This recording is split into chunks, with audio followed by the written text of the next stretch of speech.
Ko'zlarimizni zrenisini oshirish uchun faqat dori-darmonlar emas, balki tabiiy usullardan ham foydalansak bo'ladi. Bunga bizga nimalar kerak bo'ladi?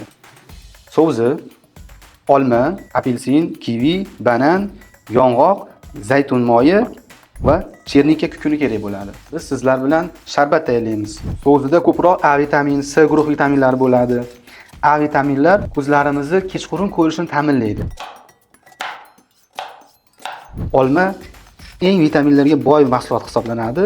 Bunda C guruh vitaminlar, B guruh vitaminlar, A vitaminlar bor, temir moddasi bor bunda. Bu ko'zlarimiz uchun juda foydali hisoblanadi.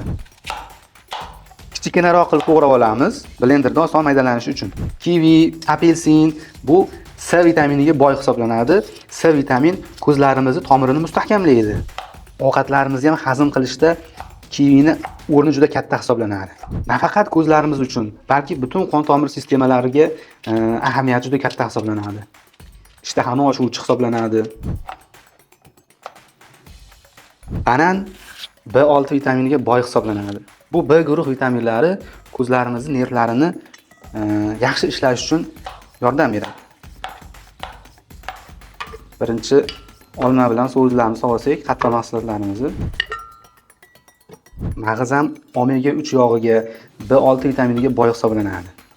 Faqat yong'oq mag'izi bo'lishi kerakmi yoki boshqa pista, bodom ham bo'laveradi? Bodomda ham shunaqa, bodom ham bo'laveradi.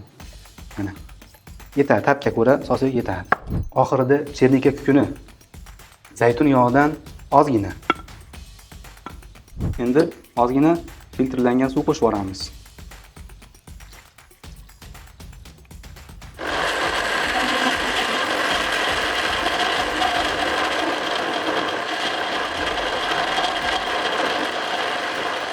Mana sharbatimiz tayyor bo'ldi.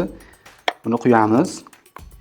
Buni nafaqat kattalar, balki bolajonlar uchun tayyorlab bersangiz, ularni aqliy salohiyati va ko'zlari yaxshi rivojlanishi uchun yordam bo'ladi. Qani?